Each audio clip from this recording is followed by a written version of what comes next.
Samuel grows up and becomes a great prophet and leader for the people of Israel, at the same time that the Philistines rise to power as Israel's arch nemesis.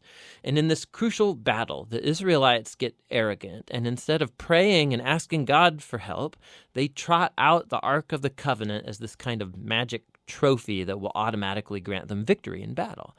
And so because of their arrogant presumption, God allows Israel to lose the battle, and the ark is stolen. So the Philistines, they take the ark and they place it in the temple of their god, Dagon.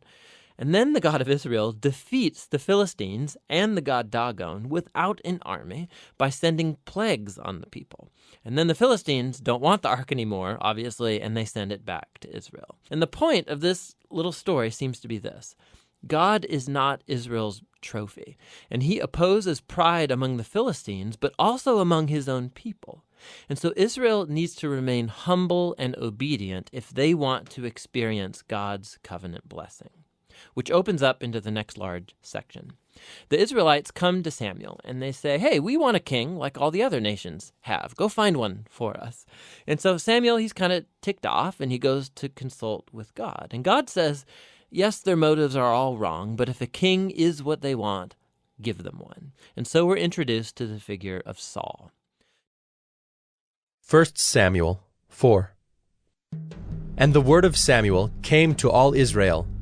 Now Israel went out to battle against the Philistines. They encamped at Ebenezer, and the Philistines encamped at Aphek. The Philistines drew up in line against Israel, and when the battle spread, Israel was defeated by the Philistines, who killed about 4,000 men on the field of battle. And when the troops came to the camp, the elders of Israel said, Why has the Lord defeated us today before the Philistines? Let us bring the ark of the covenant of the Lord here from Shiloh, that it may come among us and save us from the power of our enemies. So the people sent to Shiloh, and brought from there the ark of the covenant of the Lord of hosts, who is enthroned on the cherubim. And the two sons of Eli, Hophni and Phinehas, were there with the ark of the covenant of God. As soon as the ark of the covenant of the Lord came into the camp, all Israel gave a mighty shout, so that the earth resounded. And when the Philistines heard the noise of the shouting, they said, What does this great shouting in the camp of the Hebrews mean? And when they learned that the ark of the Lord had come to the camp, the Philistines were afraid, for they said, A god has come into the camp! And they said, Woe to us, for nothing like this has happened before! Woe to us! Who can deliver us from the power of these mighty gods? These are the gods who struck the Egyptians with every sort of plague in the wilderness. Take courage and be men, O Philistines, lest you become slaves to the Hebrews, as they have been to you. Be men and fight. So the Philistines fought, and Israel was defeated, and they fled, every man to his home. And there was a very great slaughter, for there fell of Israel 30,000 foot soldiers. And the ark of God was captured, and the two sons of Eli, Hophni and Phinehas, died. A man of Benjamin ran from the battle line and came to Shiloh the same day, with his clothes torn and with dirt on his head. When he arrived, Eli was sitting on his seat by the road watching, for his heart trembled for the ark of God. And when the man came into the city and told the news, all the city cried out. When Eli heard the sound of the outcry, he said, What is this uproar? Then the man hurried and came and told Eli. Now Eli was 98 years old, and his eyes were set so that he could not see. And the man said to Eli, I am he who has come from the battle. I fled from the battle today. And he said, How did it go, my son? He who brought the news answered and said, Israel has fled before the Philistines, and there has also been a great defeat among the people.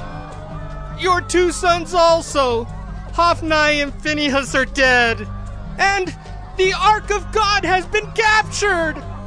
As soon as he mentioned the ark of God, Eli fell over backward from his seat by the side of the gate, and his neck was broken, and he died, for the man was old and heavy. He had judged Israel 40 years. Now his daughter-in-law, the wife of Phinehas, was pregnant, about to give birth. And when she heard the news that the ark of God was captured, and that her father-in-law and her husband were dead, she bowed and gave birth, for her pains came upon her. And about the time of her death, the woman attending her said to her, Do not be afraid, for you have borne a son. But she did not answer or pay attention, and she named the child Ichabod, saying, The glory has departed from Israel. because the ark of God had been captured, and because of her father-in-law and her husband. And she said, The glory has departed from Israel, for the ark of God has been captured. 1 Samuel 5. When the Philistines captured the ark of God, they brought it from Ebenezer to Ashdod.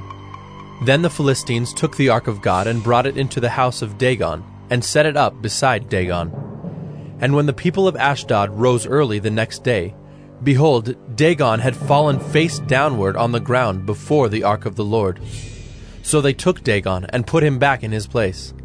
But when they rose early on the next morning, behold, Dagon had fallen face downward on the ground before the ark of the Lord, and the head of Dagon and both his hands were lying cut off on the threshold. Only the trunk of Dagon was left to him. This is why the priests of Dagon, and all who enter the house of Dagon, do not tread on the threshold of Dagon in Ashdod to this day. The hand of the Lord was heavy against the people of Ashdod, and he terrified and afflicted them with tumors, both Ashdod and its territory. And when the men of Ashdod saw how things were, they said, The ark of the God of Israel must not remain with us, for his hand is hard against us, and against Dagon our God. So they sent and gathered together all the lords of the Philistines, and said, What shall we do with the ark of the God of Israel? They answered, Let the ark of the God of Israel be brought around to Gath. So they brought the ark of the God of Israel there. But after they had brought it around, the hand of the Lord was against the city, causing a very great panic, and he afflicted the men of the city, both young and old, so that tumors broke out on them. So they sent the ark of God to Ekron. But as soon as the ark of God came to Ekron, the people of Ekron cried out, They have brought around to us the ark of the God of Israel to kill us and our people. They sent, therefore, and gathered together all the lords of the Philistines, and said, Send away the ark of the God of Israel, and let it return to its own place, that it may not kill us and our people. For there was a deathly panic throughout the whole city. The hand of God was very heavy there. The men who did not die were struck with tumors, and the cry of the city went up to heaven. 1 Samuel 6. The ark of the Lord was in the country of the Philistines 7 months. And the Philistines called for the priests and the diviners, and said, What shall we do with the ark of the Lord? Tell us with what we shall send it to its place. They said, If you send away the ark of the God of Israel, do not send it empty, but by all means return him a guilt offering. Then you will be healed, and it will be known to you why his hand does not turn away from you. And they said, What is the guilt offering that we shall return to him? They answered, 5 golden tumors and 5 golden mice, according to the number of the lords of the Philistines. For the same plague was on all of you and on your lords. So you must make images of your tumors and images of your mice that ravage the land, and give glory to the God of Israel. Perhaps he will lighten his hand from off you and your gods and your land. Why should you harden your hearts as the Egyptians and Pharaoh hardened their hearts? After he had dealt severely with them, did they not send the people away, and they departed? Now then, take and prepare a new cart, and 2 milk cows on which there has never come a yoke, and yoke the cows to the cart, but take their calves home away from them. And take the ark of the Lord, and place it on the cart, and put in a box at its side the figures of gold, which you are returning to him as a guilt offering. Then send it off, and let it go its way, and watch. If it goes up on the way to its own land, to Beth-Shemesh, then it is he who has done us this great harm. But if not, then we shall know that it is not his hand that struck us.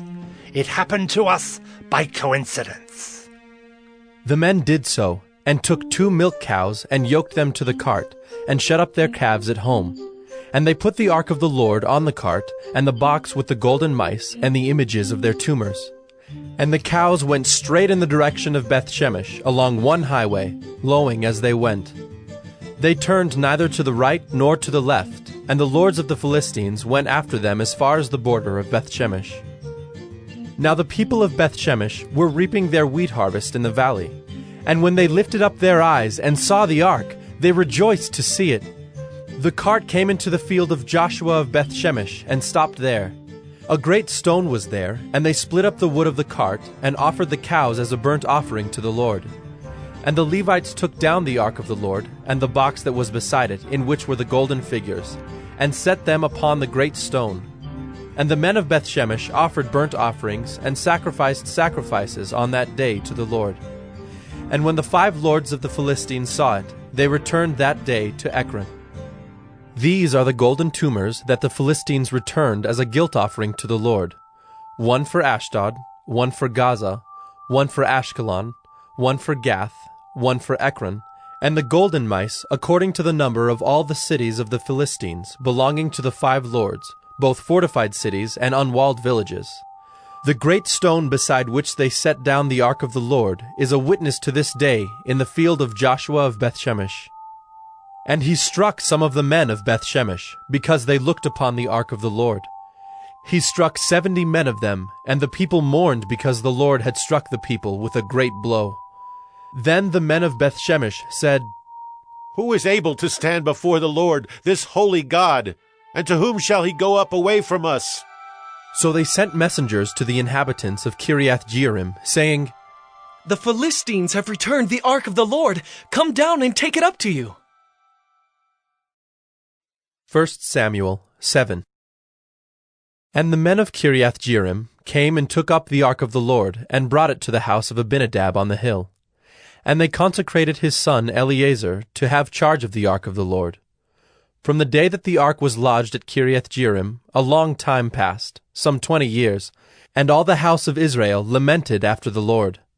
And Samuel said to all the house of Israel, "If you are returning to the Lord with all your heart, then put away the foreign gods and the Ashtaroth from among you, and direct your heart to the Lord, and serve him only, and he will deliver you out of the hand of the Philistines." So the people of Israel put away the Baals and the Ashtaroth, and they served the Lord only. Then Samuel said, "Gather all Israel at Mizpah, and I will pray to the Lord for you."